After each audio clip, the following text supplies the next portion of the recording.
Welcome everyone to module 3 and welcome back, Gil. You just snuck in there.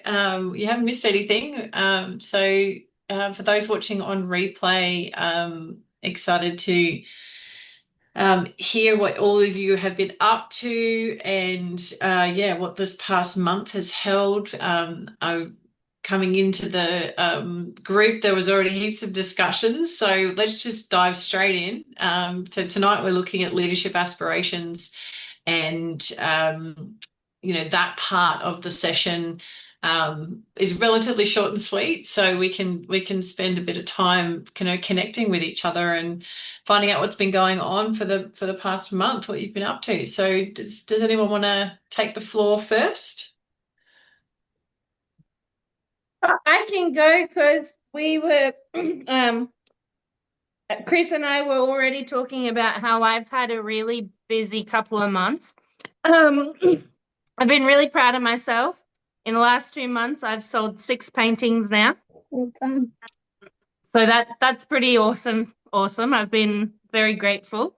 It is And awesome, awesome. yeah, Congratulations, amazing. and I on the weekend just gone, I've been wanting to once I've got a little bit more financial backing underneath me, I want to link in with an art coach that I've been doing a lot of her free content with.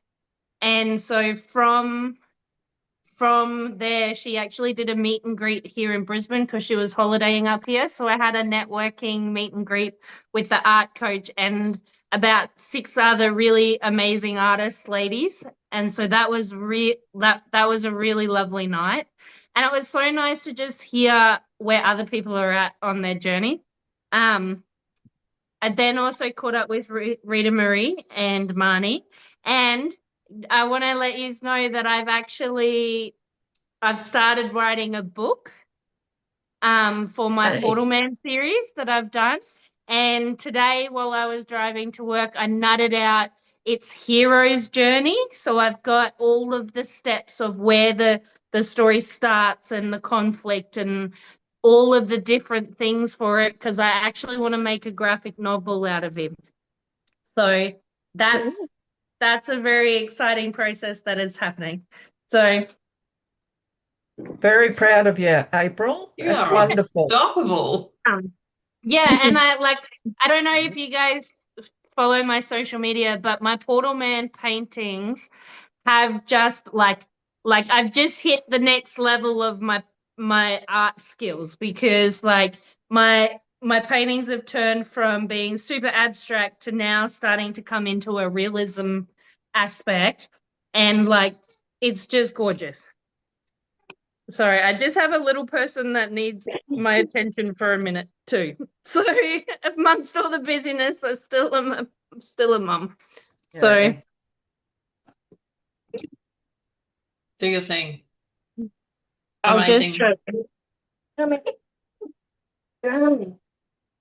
What do you think? Who was that? Was that you, Rita Marie? No, I think April's still talking. No, Oh, no, I just sorry, I had my daughter. it's okay. I've just popped you on mute, April. You're all good. Yeah. Yeah, so for me, I finally decided, as I said, I had to get my third book in the series about the cat and the dog started. Grandchildren rang me before the SIMNI meeting last week and basically put me on notice to get my act together. So I've written the first chapter. No. And Yeah.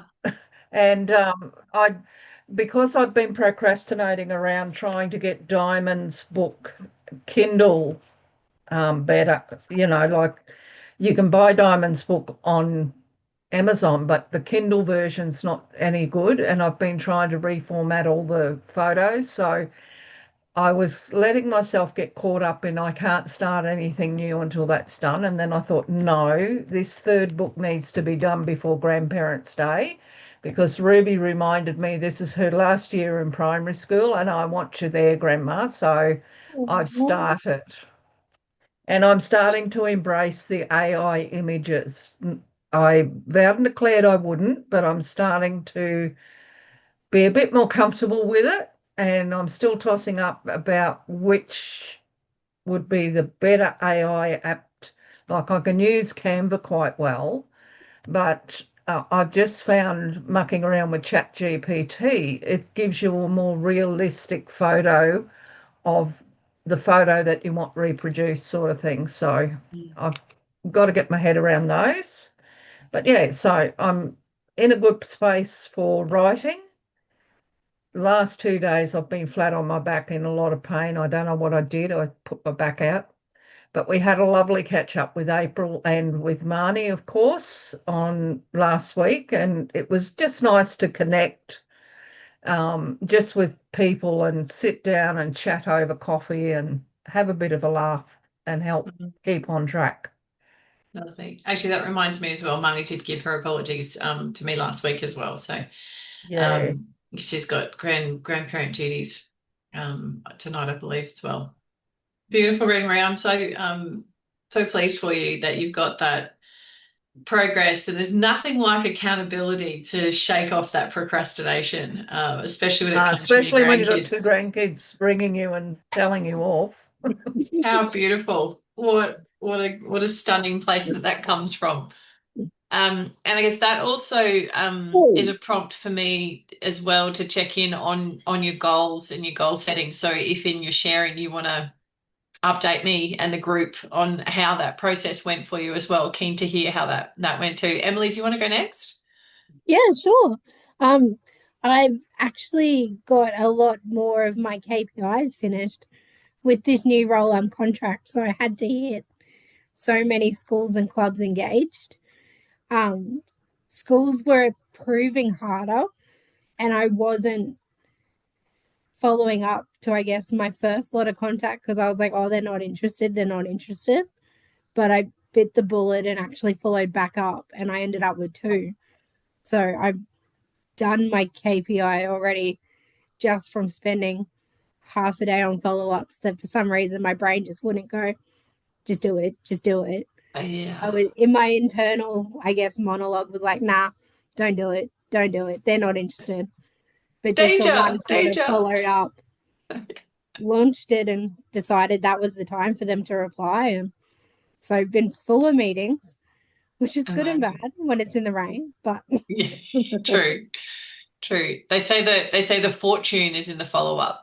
And it's yeah, just that it really mind game was. around when someone doesn't respond, it doesn't mean a no. And if someone says no, it doesn't mean no, not ever. It means no, not now. And it's that persistence and, getting over that gremlin in the mind, It really and then just was. reaching out. I mean, you just think about how busy, you are in your own life and just stuff falls through the cracks. And it's not because you don't value it or it's not priority. It's literally just you can't hold everything in your head. Yeah, Or yeah, so and especially when the follow-up comes from such a genuine place, right? And then people really appreciate it. So it's yeah. like, oh, thank you And so I think that much. was sort of the difference where I was like, oh no, no, I'll be nagging, I'll be nagging. And they didn't take it like that. I put No. that in my own head. So Yes. I'm glad I pushed through and actually did it. Amazing.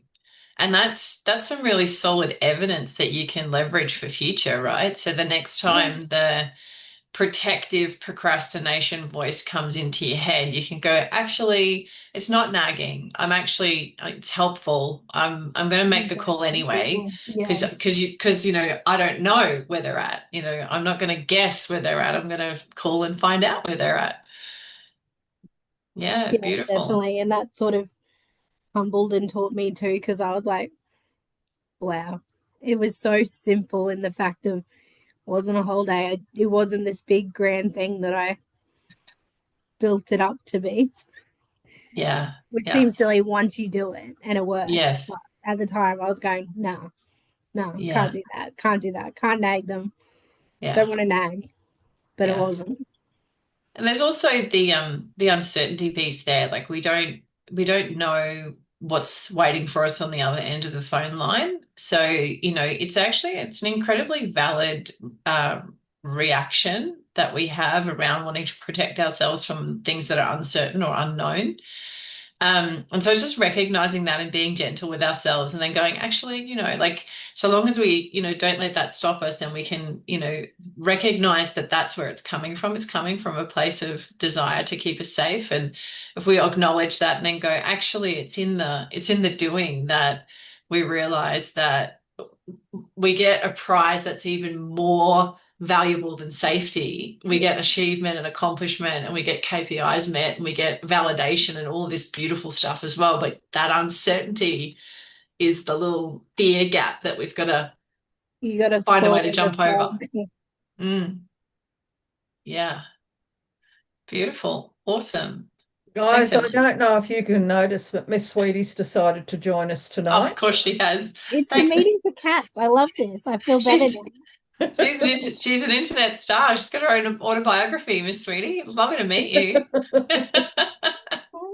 That's Beautiful. Chris, do you want to go next? So it must be an animal meeting. Yes.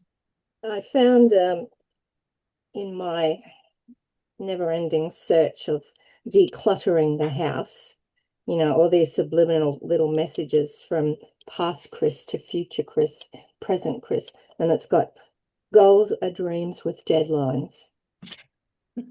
So, that fits across a multitude of activities at the moment with my PhDs, which is projects half done, Emily, for those that have a different connotation of PhDs. But yeah, it's been a good month. There's lots of nice things that have happened within SIMNI and some of the other community groups. Monday, I went to Kairos for their Ida Hobbit Day, which was just lovely. And the students and staff were invited to do some baking for a gold coin donation towards some of their projects.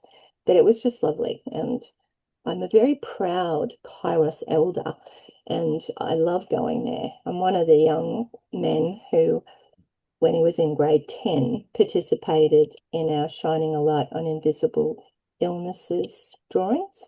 And he has lots of different stories, but he's in a really, really good space. And because it's not really appropriate to go doing the big hug, which is my first response, what we agreed on 2 years ago was we can do pinky hugs. So when he popped out on Monday, and it's like, oh yeah, and I said, oh, can we do a pinky hug? And he says, sure. So I ended up getting 3 pinky hugs. And, working with some of or even not so much working with them, but being around some of the young students that are very neurodiverse too, they have lots of different personalities and how they interact or not interact with people. So for me, that was a big chuff.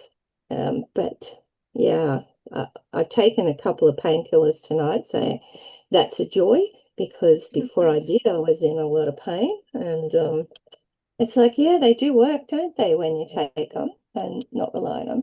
So the house decluttering has been pretty full on, and my accountability buddy is my husband, that I get a regular tune-up, that I'm not taking this relocation as seriously as he would like regarding timelines. So stuff has been going out the door. I've got evidence to prove it.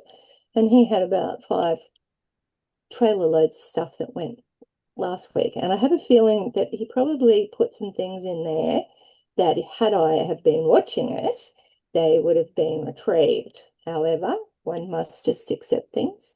But yeah, it's been good. And some of us are in the middle of assessing the National Council of Women's bursaries. So the applications, they got 460 for 37 bursaries that are available. So that's pretty awesome. And Marnie's on about 4 or 5 panel groups. And the Gowns for Chicks is one of the most popular. So they had 40 applicants for that, which was Wow. and Audrey, who's our 89-year-old matriarch of SIMNI, she sort of has a special bursary in her honour that she gets online with Marnie and does the assessments and all the rest of that. So I think for me, going through a lot of paperwork as well as collection of treasures, it's reflected a long journey in regard to different leadership roles that I've been in. and people who have inspired me to actually stretch myself that little bit further as well. So, it's interesting. I've always been very good at managing up in the sense of those in particular positions. It's being able to support and help them. And I just get a lot of joy when you see women who really take it under their steam. And I got a nice phone call from Sally Martu, Coyote, who's a Seroptimus member with the Logan Club. But she came to Australia about 18 years ago as a refugee after spending a number of times in different countries through the refugee process. And she rang today just to check in, and she's really in her power space, and it's fantastic. And I said to her, it wasn't what the rest of us did necessarily. I said, we just walked beside you on that journey. And now she's very much in that space. And I think that's the exciting thing about participating in these kind of roles too, is that you see the growth, which is exponential in some people. April, you've really stepped it out there. Rachel Head's another one that's really found their voice on social media and are pushing boundaries, which is just beautiful. So, it is all about empowering others and taking a little reflection time on your own journey in that space. So I just need to whip it up a bit more and lead her ship downstairs to the stuff. But I'll tell you one thing that was quite funny on the weekend. I can't think whether it was Saturday or Sunday. I was going to take a friend out to lunch. Anyway, I go downstairs and the fire and rescue truck is in the cul-de-sac. It's like a ginormous, huge, huge, huge one. And I just sort of smirked to myself and said, that husband of mine will go to no lengths to try to make sure that I'm getting this house sorted out. And one of our Seroptimus members, Kathy Kinsey, who is just such a treat, she lives at D-Bay and she's just been over on Norfolk Island. And she responded to the text to say, what a missed opportunity, Chris. She said, they could have assisted you with taking all the stuff upstairs, downstairs, and pretending they were dead bodies. And I thought, it's so right, Beth. That was a missed opportunity. But anyway, the kids in the cul-de-sac were thrilled. They'd been up the coast doing a training and were still quite ahead of time. And one of the fireys is the brother-in-law of the neighbours. But we also have a female fiery that lives next door. And Graham used to be an honorary firefighter. So, the fascination with the fire engines was cute. But Kathy definitely, takes the pick of that. Yeah, they could have practiced taking, get the ladder up. Okay, load it out, we'll drop it down. And I thought, oh, yes. But anyway, that was me in a bit of a nutshell. Beautiful. Thanks, Chris. And I love that past Chris to future Chris and present Chris. And then, that is one of the gifts, even inside of the challenge and the turmoil that comes with moving house. One of the most beautiful things is, as you said, unearthing those treasures that you've forgotten about, and there's little messages and people and forms of inspiration and different leadership roles that you've held over the years as well, and all the people's lives that you've contributed to in different ways as a leader. So there's some, as challenging as it is, it's also cathartic and quite beautiful as well. And it means as well that what you're letting go of and allowing to drop away from that place, to be able to thank that home for all of the things that it's done for you, and then move into the new space and start this new chapter with such beautiful clarity and cleansing, and dropping away of any of the excess that's no longer needed. And that whole it's moving is such a emotional and spiritual process, not just a physical and mental one. It's the whole shebang. Yeah, it really is. And I think taking down some of the decals, that I've got decorated through my house with a sense of appreciation that, we've had a beautiful time in this house. It's been full of laughter and love. And that's what the legacy you're going to leave behind for the people that come after us. And it's It's also a baked into great, the walls. You've yeah, baked it into the walls. Yeah. yeah, and it's also, a really good reminder that um, everything passes in time, Mm, no matter whether it's gifts or, things that once held strong memories, be they good, bad, or anything in between. And it's mm, just that wonderful age you can look back on how far you've come. But, you get to that point where it's like, yeah, not so much attached to the material things anymore. mm. I've still got a long way to go before the house looks like it's empty, which is Graham's ideal before we shift, like get this stuff out of here. And it's good that the yin and yang in our relationship works well because he's someone that likes to have everything planned and sorted months and months and months ahead, whereas I don't say I leave things to the last minute. It's just that there's often competing priorities for my time every single day. Mm. So I'm adjusting my priorities at the moment. Brilliant. Christine, what have you been up to this past month? How did you find the goal setting process? What do you want to share with the group?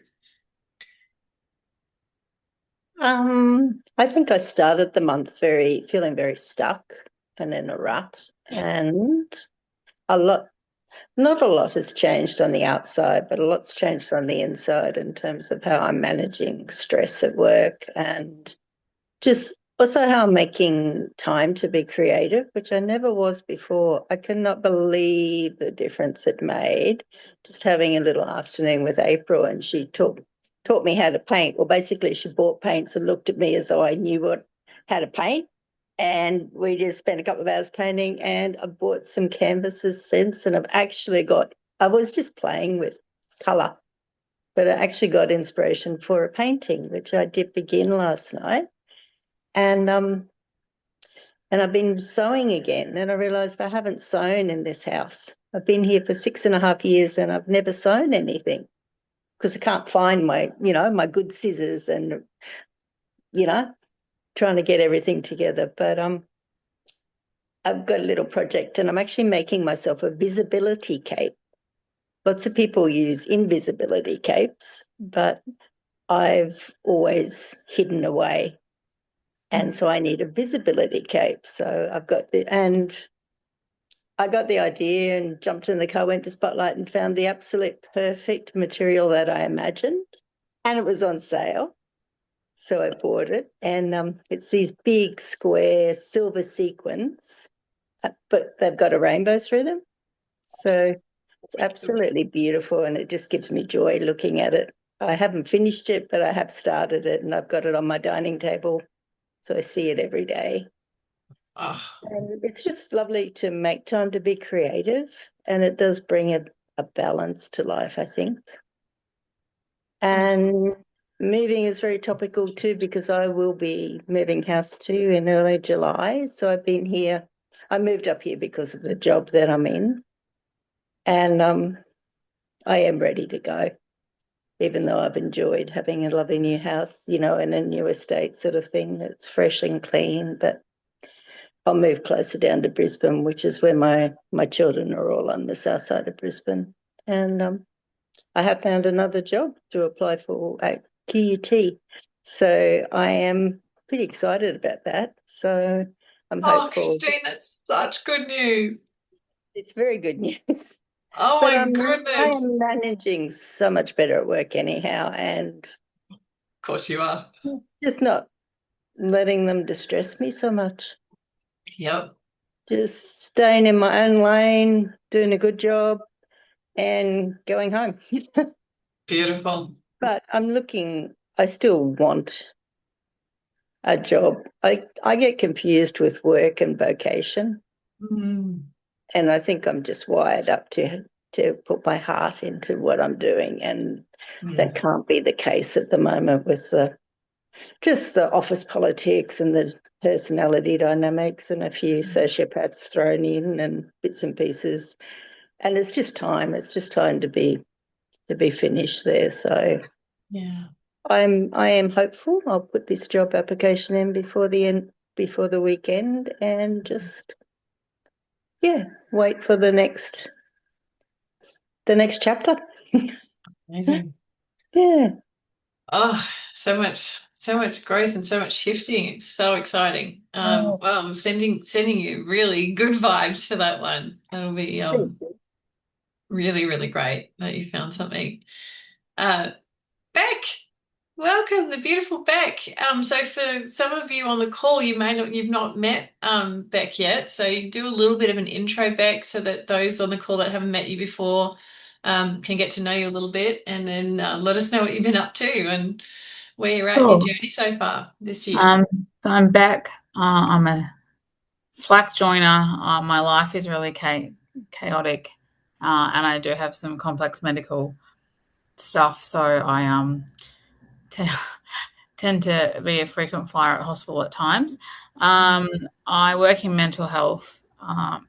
Have worked in suicide prevention for 5.5 years, but doing a case management role at the moment. It's my last week of uni this week. I've got 3 assignments left, and then I've got placement at Kingaroy Hospital. I got officially confirmation today that I got into the acute general area for Kingaroy Hospital for my social work placement, which is really cool. I was really hoping to get it, but I wasn't entirely sure I would, but I got across the line, which is nice.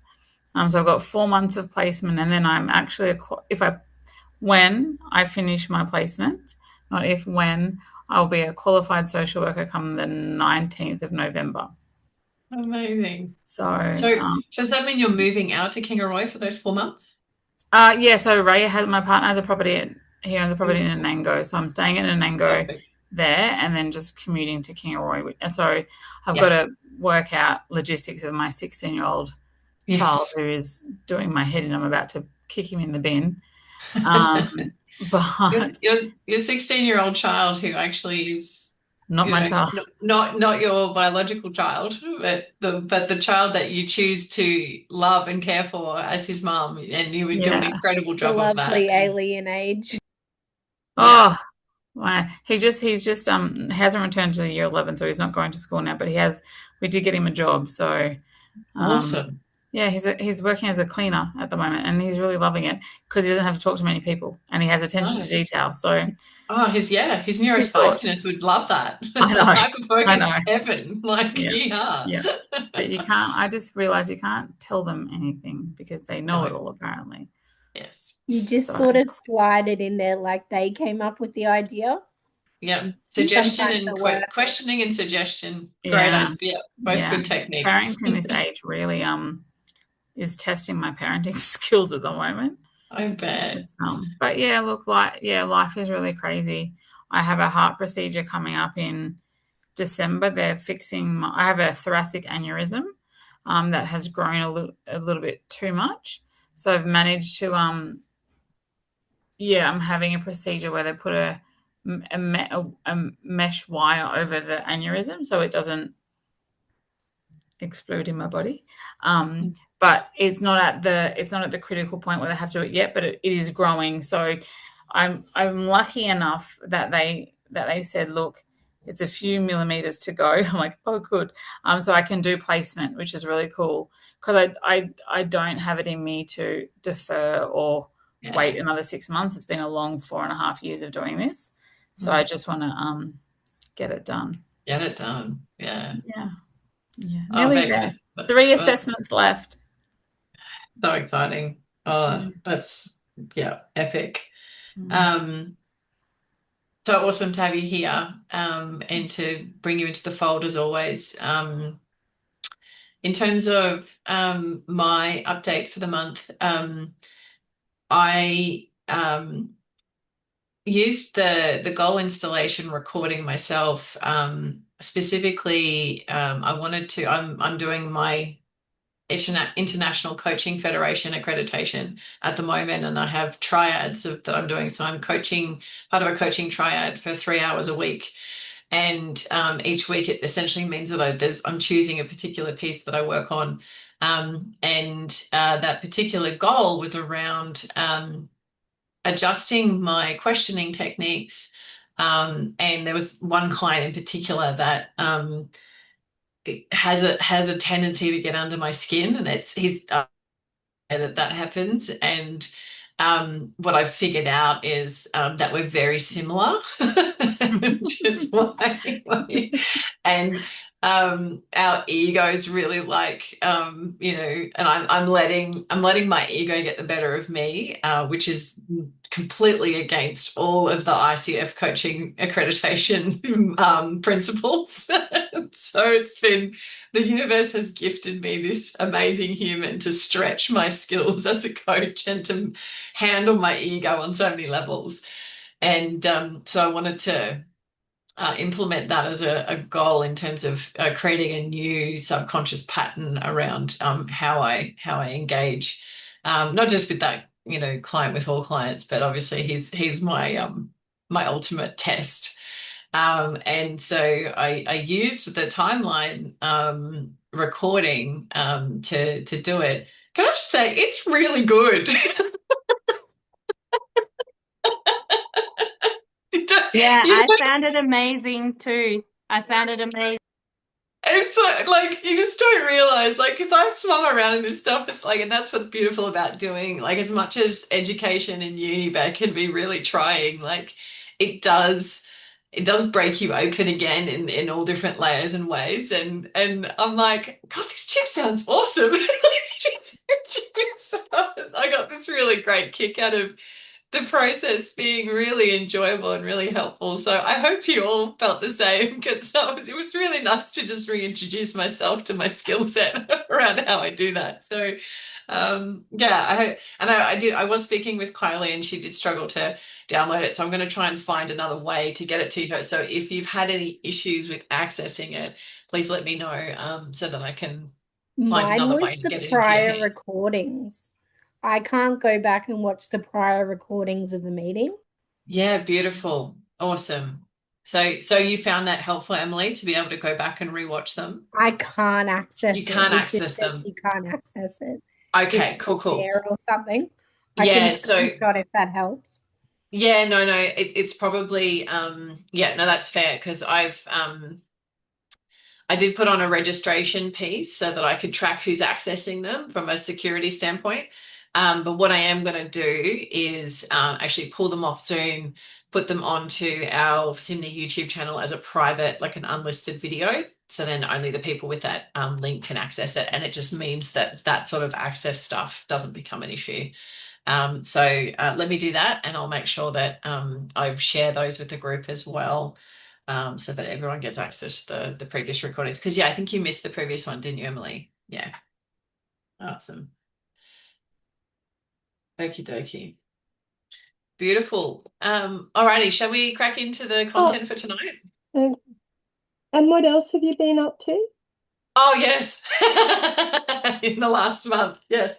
I went to Borneo. So I was we went there for the Chiroptimus International Southeast Asia Pacific Conference of Clubs conference.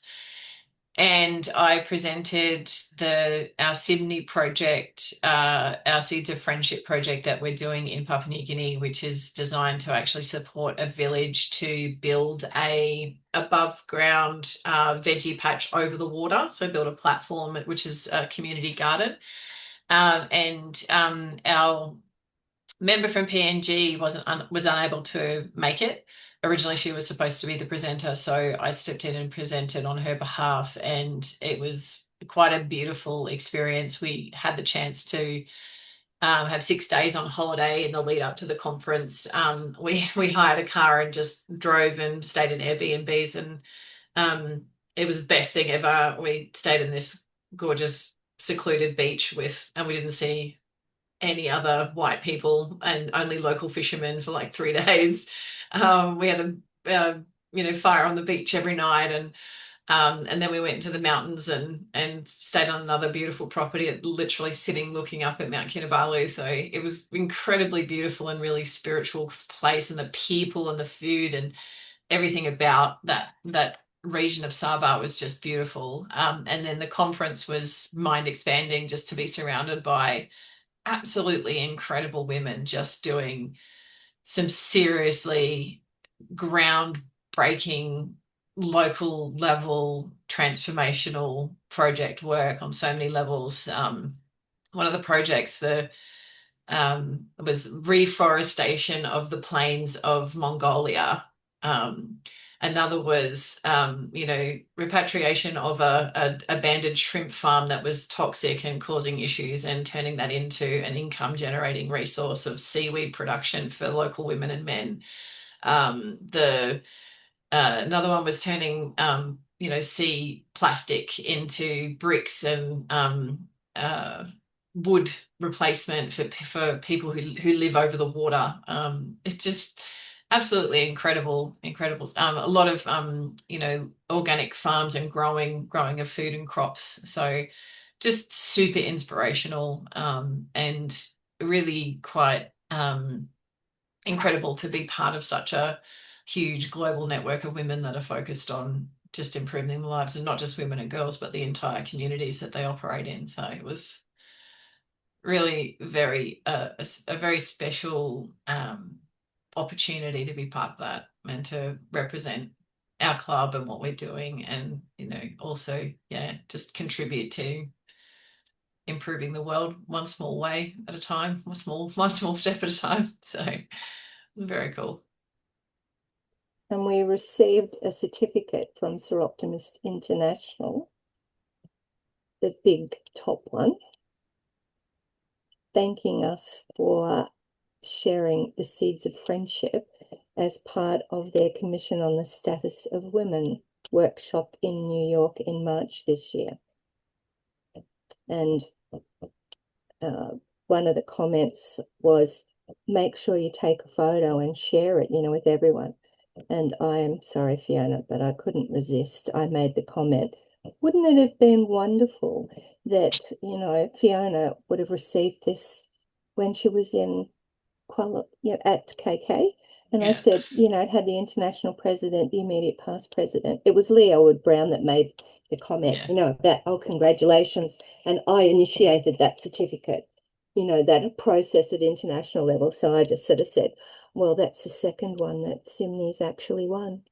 So we might not have picked up a best practice award or a highly commendable, but, we got a certificate from the international, signed by the international president, Renata. So, yes, well done, Simni, and well done, Kylie Ann and Ella up in PNG for that great work. Absolutely.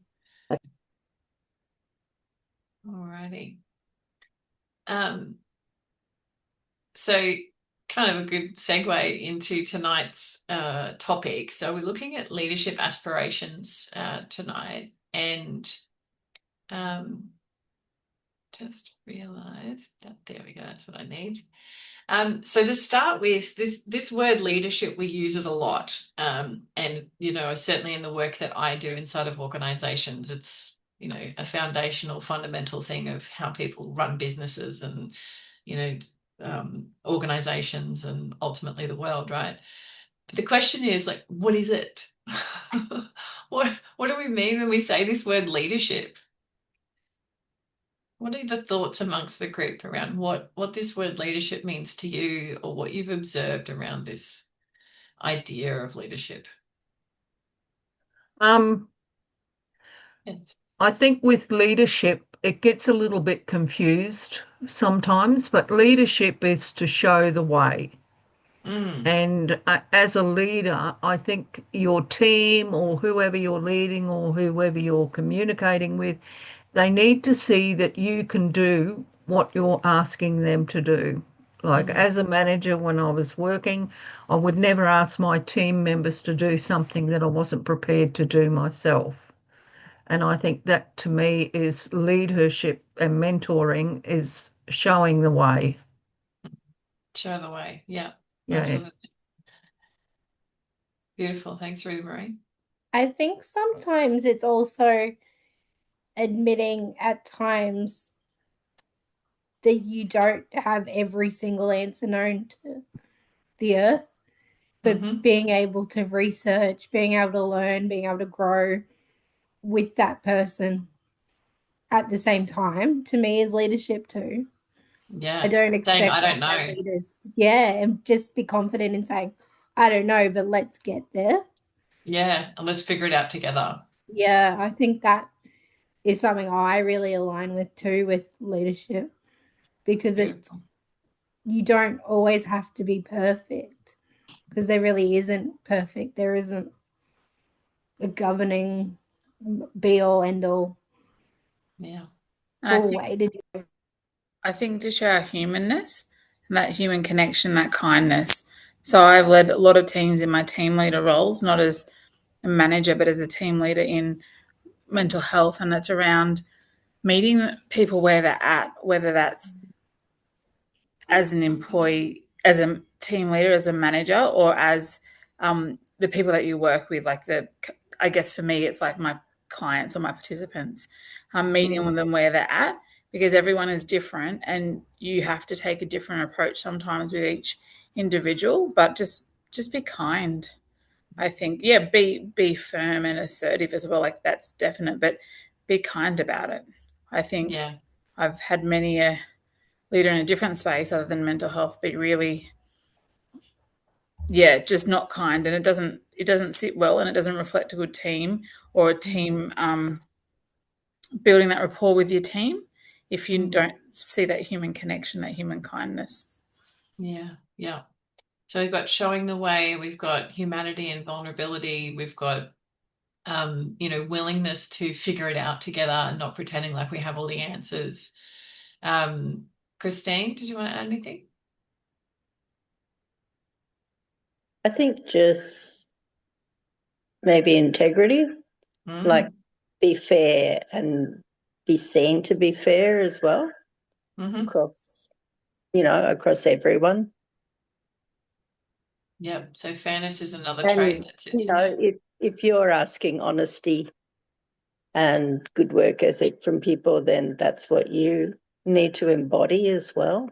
You can't ask for something that you don't display yourself. That's really lacking in integrity, I think. Absolutely. Yeah. Yeah. And so it's that walking the talk with regards to those elements and those traits. Yeah. Honesty and integrity. Yeah, beautiful.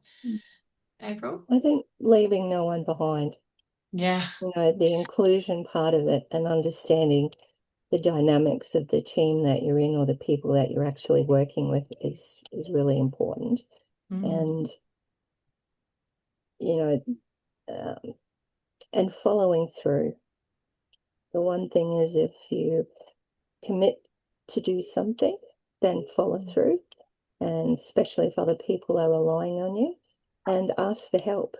If the task itself becomes too onerous, that follow up and checking in on people, with kindness and compassion. And I like the idea, that everyone can be a leader. It's not necessarily in a management paid position.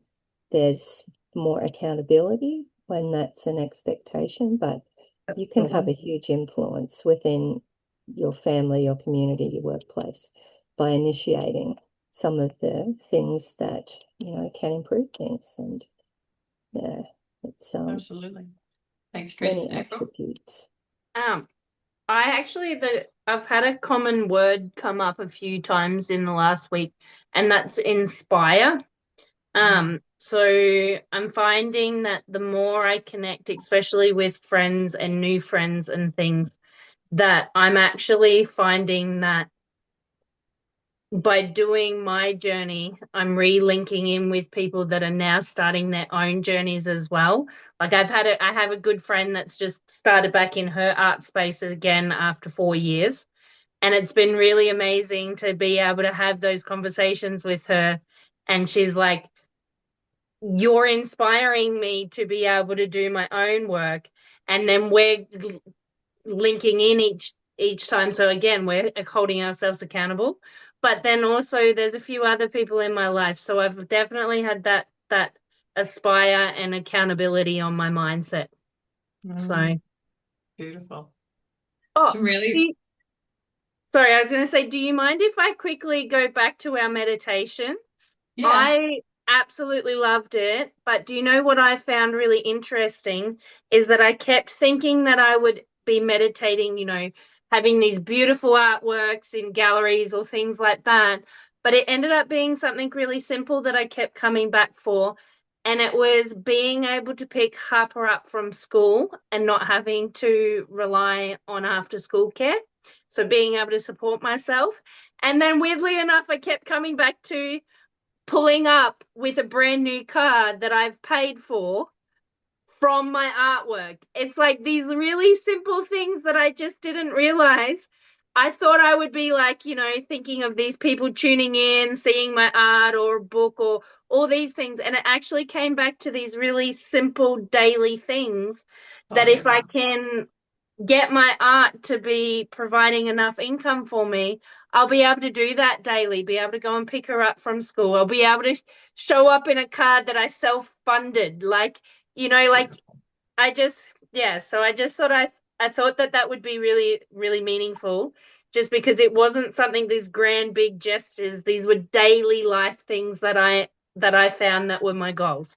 Yes, Yeah. and that's so, so important, April. I'm so glad you brought that back up because it is, I think when we talk about goal setting, we think there's this big, massive thing when actually it is the things that matter the most to us that will make the biggest difference in our daily experience. And there is nothing more precious than spending that quality time with your daughter, being able to facilitate that pickup and all the rest of it, because that means that she spends more time with you, right? Like, and then she gets to grow up with you, like that. You don't get that back. Like that's that's this window now.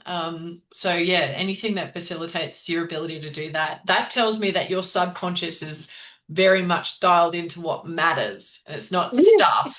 It's not stuff. It's experience, and it's the things that matter the most, right? Yeah. Beautiful. So some really beautiful traits there, across a lot of different layers. And much of what we'll talk about today actually is looking at what are those leadership traits that you admire in others and that you ultimately want to cultivate in yourself. And the other piece, what's interesting is most of what we talked about just then was in leadership of others. And what we tend to forget about, this program is lead her ship, right? That one of the very first people that we learn to lead is ourselves. And all of those traits that you just described are all traits that you need to and will benefit from deploying in leadership of yourself. And so one of the definitions that I like to bring up here, so this comes from a very powerful book called Being You, Changing the World by Dr. Dane Hare. If you haven't heard of it, you haven't come across it, I highly recommend getting a hold of it and having a read of it. I listen to it as an audiobook. That's how I consume books. That's my preference in terms of how I take on information. But one of the things that you all spoke about was, leadership can come from anywhere. You don't have to wait for a title to do it. And the other thing about when you feel called to do something or you want to lead the way, whether you know where you're going or not, that's the true sign of leadership, where it's actually, it's about knowing where you're going and what you want to do and the influence and the impact that you want to have, regardless of whether anyone's going to follow you or not. So it doesn't, the prerequisite, you don't require followers. What happens with incredible leaders is they have a vision, they figure out where they're going, and inadvertently, because it's so inspiring, April, because it's so, tangible and people want to be part of it, you end up getting followers. But the followers aren't required to begin with. You literally, all you've got to start with is knowing where you're going, where you want to head, and then be willing to do whatever it takes to go wherever you need to go, whether anyone else that goes there or not. So there's this really powerful thing around leading yourself first and demonstrating leadership of self, whether anyone else comes to the right or not. If you think about each of your journeys, and what you've embarked on here and what you're playing around with, no one else has said, oh, I think you should do this, and then told you what to do, and then you've gone, oh, I guess I'll do that then. No, every single one of you has identified what it is that you want and then you started leading yourself from there. And then inadvertently, the people, the universe, the resources, all of those things that conspire to then join you in that. And this group here, this gorgeous bubble of support that this mentoring program and group is, we then become part of that, following your journey and getting inspired and excited by your journey as well. So that's the true definition. For me, it was when I first came across this definition, it was the first time I'd really seen it phrased this way, because more often than not, that definition of leadership has to do with what we're giving to others, and it misses that piece that we ultimately give to ourselves first, that then others benefit from. So with that in frame, true leadership traits. So we've talked a little bit about, we got from the group some of the traits that you admire in leaders. So true leaders allow themselves and others to be exactly as they are. So these are a few things to add into that leadership picture or image that we've started creating. They desire and support growth in themselves and others to be more and to expand. So great leaders that you've worked with are expansive in nature. They always somehow make everyone around them better than they were before.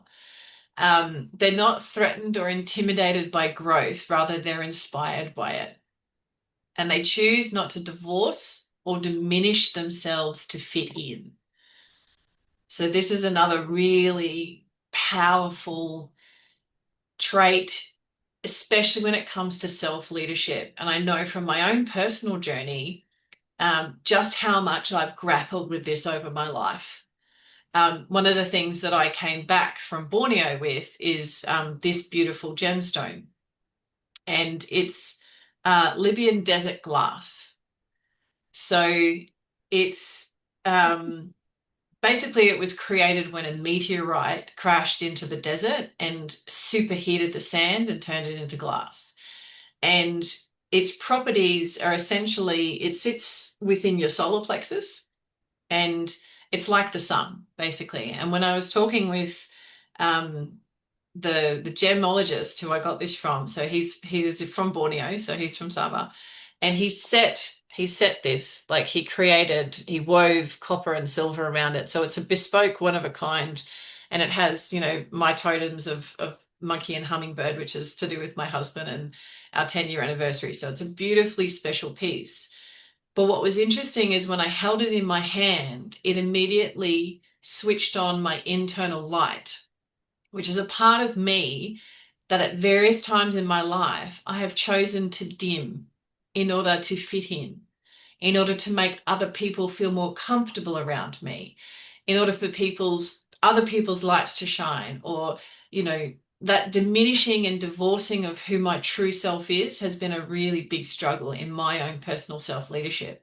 And a big part of me going into business for myself was grappling with that internal dialogue around, but what if I shine bright again? They'll want me to dim. They'll want me to be less. If I do that, they'll come after me. It's not safe. I can't be bright. I can't, shine my light. I can't say what I need to say because people will hate on me, or they'll judge me, or they'll want to tear me down again, just like they have every other time I've shone.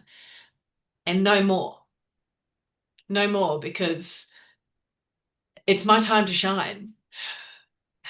And that's what I say to my clients. And I can't work with my clients if I'm not shining at my fullest, most unbelievable, knock your socks off, blinding, holy wow, you are amazing light. Right? So this is it's a gemstone, right? But at the same token, the minute I touch it, the minute I put it on, so much healing happened and so much release happened and so much light came out. So that divorcing and diminishing piece is so, so crucial. And I don't think men are immune to it, but I think we as women are much more susceptible to it because we are raised to be pleasant and pleasing and to fit in and to placate and to, be good girls.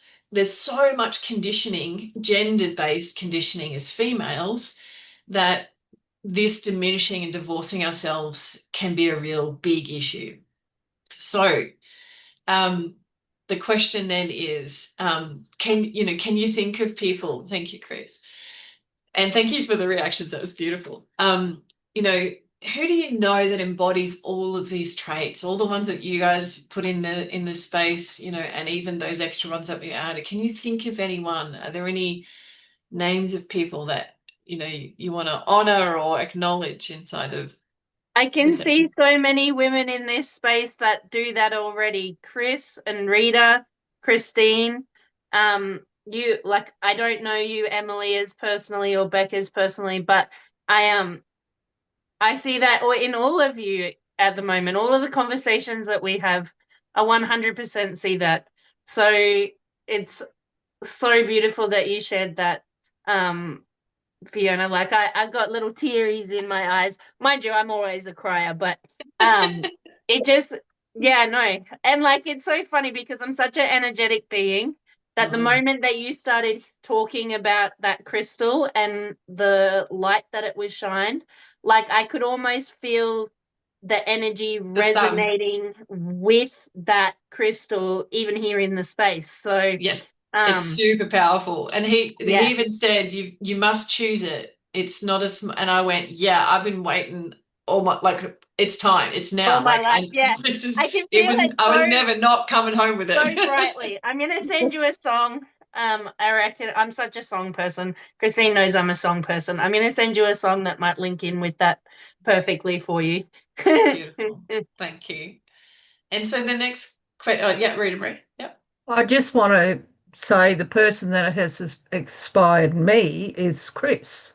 I got to know Chris quite a number of years ago, and I still remember when we were in the Moreton Bay Central Commerce, and I used to do a little stint called On the Couch with Rita Marie, and Chris came on, and I think she got a little bit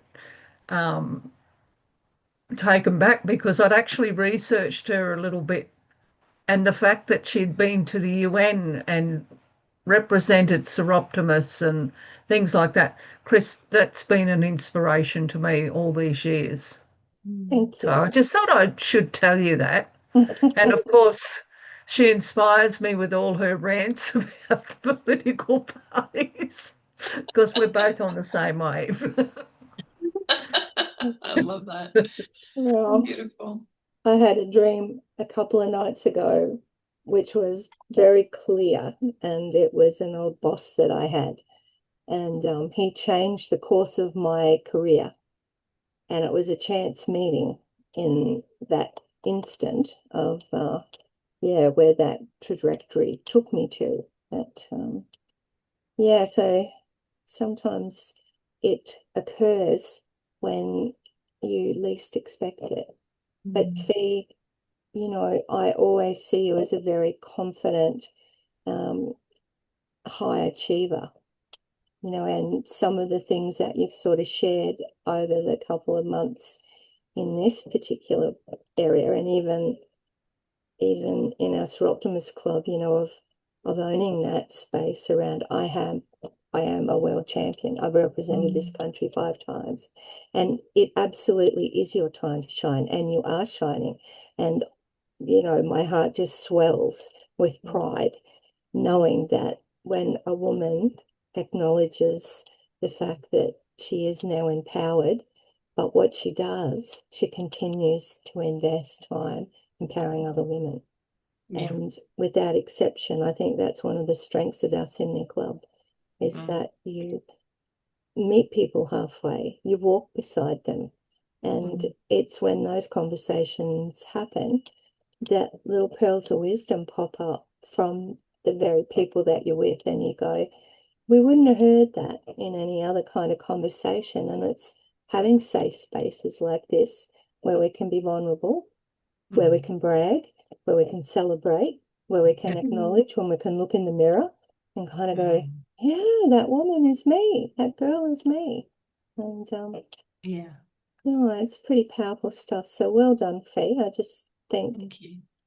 finding that, like even where you were at that time and place, to locate that, it's very similar to having my little hobbit ring that was forged by the jeweler that made the original. It's like, yeah. Yeah, So totally. beautiful. Well done. Serendipity, super woo woo. Thank you, So Rita Marie. the work to be done off the back of this module for this coming month is around looking at how well do you embody these traits, and ultimately, which traits have you mastered perhaps. So there's a piece around, acknowledging that, and, saying those words out loud tonight.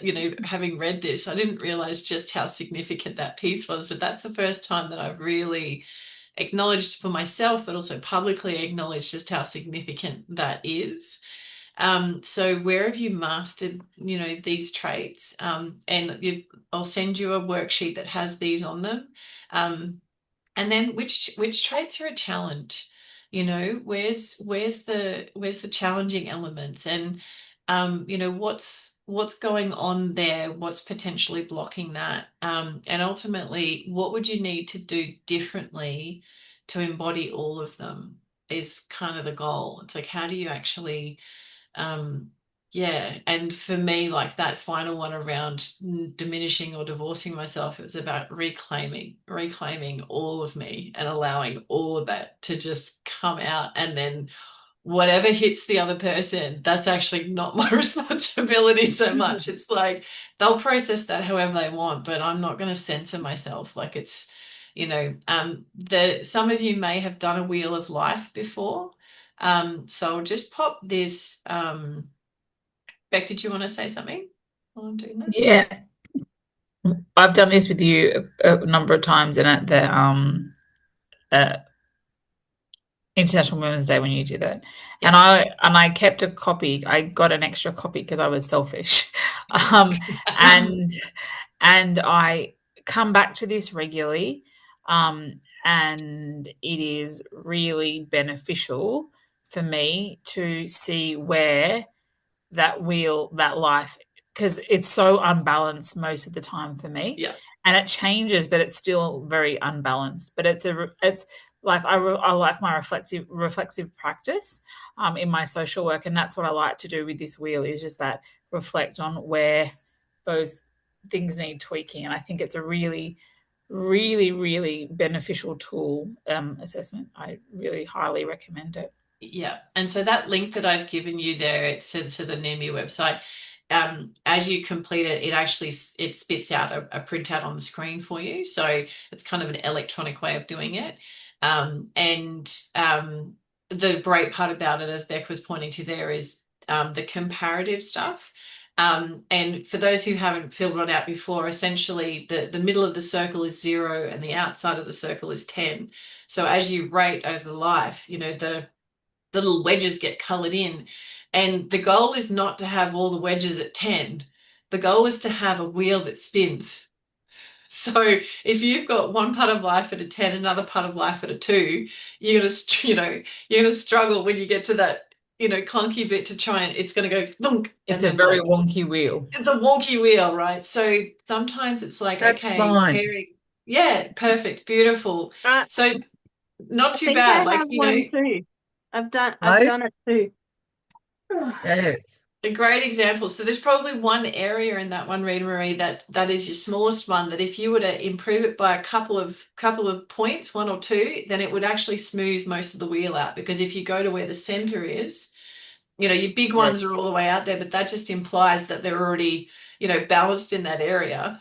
So it's looking at how do you make the wheel as balanced as you can, and by And working that's actually my physical health is Yes. where my low spot is. How do I Beautiful. make it? Nice, April. Yeah, I don't know how to make it not blurred. that's okay. It's your background. No, we got you. Yeah, Oh, you got me? see Okay. we can see the blobs enough to know where it's sitting. Where Yeah. each one is. I was gonna say I have no idea how to. As I said, I'm not a technology person, but No, it's you kind of got it. coming in. Yeah, that's it. That's it. Oh, We can well, see it. there Well you done. go. That's Bravo. better. Yeah, so pretty balanced in the grand scheme of things, because if you were to shave the edges off the ones that are full, and then just look at the bits where there's gaps, and your wheel can start to spin.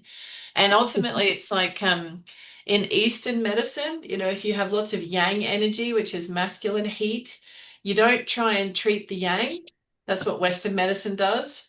You build the yin. So where there's gaps, where there's and the yin energy is the feminine energy. So you build the yin to balance the yang, not the other way around. So likewise, if you have too much yin, then you build the yang, right? So it's about finding where those gaps are and then balancing them out as much as you can. So ultimately that process, yeah, and this is about identifying which area of life needs your true leadership right now. Where do you need to show up as a leader in your life is really the question. And the actions, what do you need to allow to be exactly as it is in this area of life? No judgment, only love and acceptance. The next one, what desire and support for growth do you need to expand to be more in this area of life? And then which aspects of yourself have you divorced in this area or have you diminished in this area that you need to reclaim? So the offering here, what if your greatest gift to the world was you? What if you were willing to be brilliantly, beautifully, amazingly, bizarrely, weirdly, intensely, joyfully different, unique, and as special as you truly be? What if you being truly you is the key to leading yourself and others to be the best version of ourselves in the world? So from this new definition of leadership, what aspirations can you see are now possible for you and for others? That's the line of inquiry this month. So I'm mindful that we're at 8:15, close to, and I'm also willing, if you're able, to stay if there's anything that's bubbled up out of this, because it's a big question, or if you have any questions or you want to discuss any elements of what this has brought up for you, now is the time. If you do need to go, by all means, please do what you got to do. But yeah, April? I was just going to say, I can't believe how much it's resonating with me on how much over the years, because I've worked in a lot of places that have had a lot of workplace bullying, and I've had quite severe workplace bullying over the years. I don't now, because I get to freely move in and out of spaces, so I don't ever stay long enough to really have to deal with bosses. And the bosses, if they're booking me, they have a choice to book me or not. So if they're saying, it's different dynamic. Exactly. So I'm working as an agency staff member. So regardless of, even on the worst days, if they still then book me for another shift, I still know I'm doing well.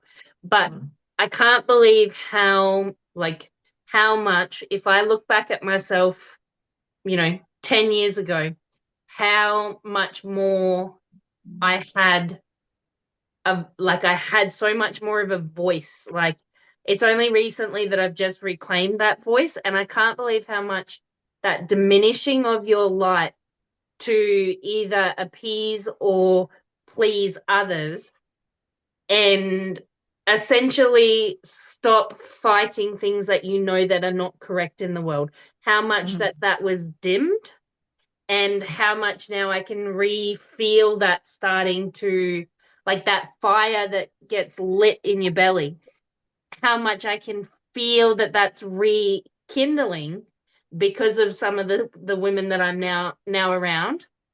Like, I can't believe just how much, like, I remember when I was at uni and I was doing social work, I did an element of human services and education. And we were doing so many courses, especially on Indigenous rights and things. And this like burning of like this like absolute horror that people were still okay with shit, like the stuff that happens. And like I even remember my lecturers saying to me, like, keep that fire lit. And then I'm reflecting now going, how along my journey did that get put out? How it like just the people and like essentially women that fear assertiveness or fear, like, instead of wanting to to see like you as an asset, they fear you. So they're like, well, you're going to take my job or whatever. Like, it's like, well, nah, if I wanted your job, I would have it. Like, I've always had that philosophy. Like, if I, like, and I am the sort of person that would, like, if I wanted their job, I would have it.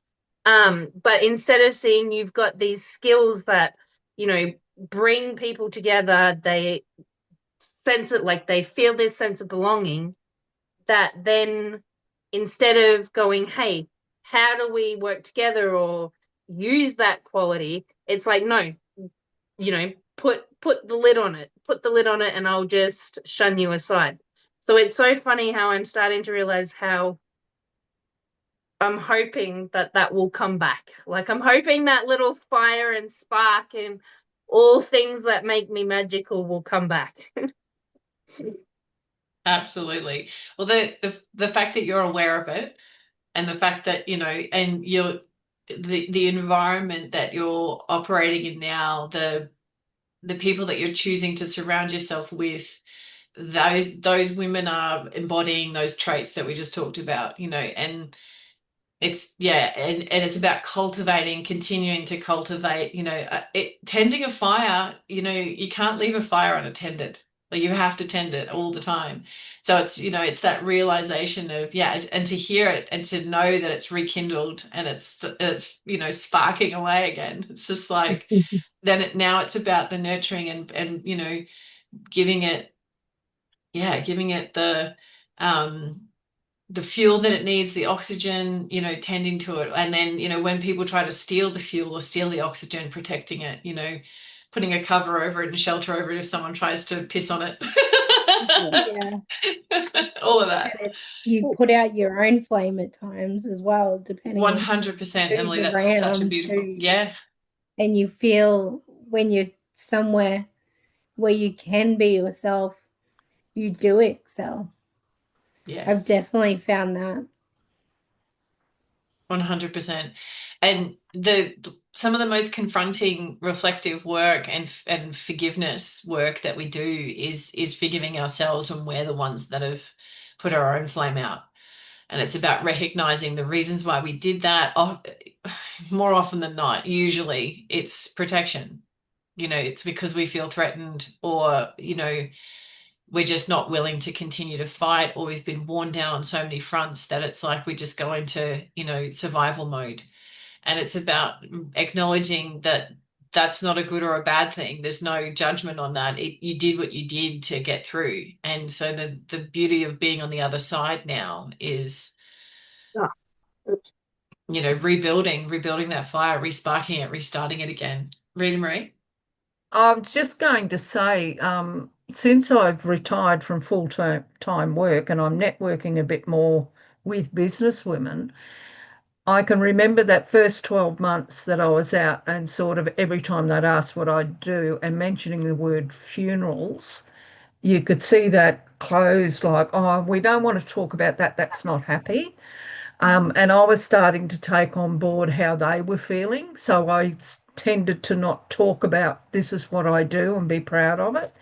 Whereas I've done a bit of healing around that now. And one of the things I want to advocate for is to not be scared of that word death or funerals. It's part of life. It's what we've got to, you know, go through. And if you've got somebody like myself with a lot of knowledge around it, then you should be open to speak about it. But, I do see that shutter come down the moment you talk about my book, Creating a Fond Farewell. People, I don't know if I want to read that. So Look at it. it was just April borrowed it from the library from Zesty Lemon. So, beautiful. It was for me that dimming of that light. And I can remember even when I was part of the Chamber of Commerce, there was that thing that, because I was doing funeral work, how could I equate that to somebody else in a different business? And I kept thinking, well, we're still a business. We still run on timelines. And some people hadn't even thought about estate planning within a business, particularly if you had it in partnership, and why it was important to do that. there were all these little things that were going around in my head, but I can remember sort of dumbing down what I did because people didn't want to feel unhappy Or about death uncomfortable. or dying. And I thought, and I even had this, I went to a workshop recently that has been put together by a funeral director, but talking to carers and caregivers and that sort of thing. And straight away, all the carers and the caregivers and the death doulas said they don't like the word death. And I just told them they had to get over themselves because it's a word, The word. you You're know. putting the context on it. Yeah, and trying to fluff it up and make it into something that it's not. Mm, It's just really ridiculous. So I suppose I'm finding my voice about that again. beautiful. Oh, it's so good. Amazing. So the next session that we are we'll come together on the 16th of June at 7 p.m. and we're talking about empowered boundaries. And it flows on beautifully from this conversation. So I saw in the chat that Chris and Emily are catching up, and April, I think if you could make it, that'd be awesome. I read it Christine, wrong. I didn't sit because I'm dyslexic, so when I read stuff, I read it wrong, and I didn't realize you had said Emily at the beginning. So if I can leave you to your own peace if you'd like. no, Everyone's You're so, yeah. welcome to join it us. was an invite. Yeah. Absolutely. And yeah, Christine, I'd love to have a let's schedule. My calendar's pretty bonkers over the next couple of weeks, but I'll reach out via phone and we'll try and have another catch up. That'd be lovely. That would be Um, lovely. yeah, and I'm also going to try and connect with Kylie. Did you guys get a chance to talk to or catch up with Kylie in the past No, month? we didn't. Okay. We I've reached it. messaged a couple of times. So we've had some messages back and forth. So she still knows that we're sending lots of love and support her way. She's Beautiful. back in transit again, so she's not Yeah. not stable again. But hopefully, like she, as I said, she messaged me just before the meeting, and she even Yeah. said thank you for extending the kindness, and I just said sending lots of energy and kindness your way and strength. So she Beautiful. knows that we're still here. Yeah, Yeah. yeah. And I had some texts with her as well before today, and she was awesome and letting me know she couldn't make it, libraries, all that sort of stuff. So she's going to be close to the libraries over the weekend. So hopefully we'll be able to get some connectivity and yeah, keep her connected as well. So beautiful. All right, you exquisite humans. Thank you so much for another beautiful you know, evening of connection and sharing and yeah, keep connecting with each other. Have fun with the next lot of exercises that come out of this little piece. So keep an eye out on your emails for the worksheet. And I will also get these videos from the previous ones up on the YouTube as well and get those links to you as well so you can do some recap, Emily, as well. Thank you. And Yeah, I yeah, for was like, those I who missed missed tonight one, too. but I was like, oh, can't view it. Yes. No, it'll be easier as well. It keeps my Zoom recordings clear. So I spend my life in Zoom. So Fair enough. Fair enough. beautiful. Lovely to see you all. Take care. Thank you. And I'll catch you next month. Bye. Okay.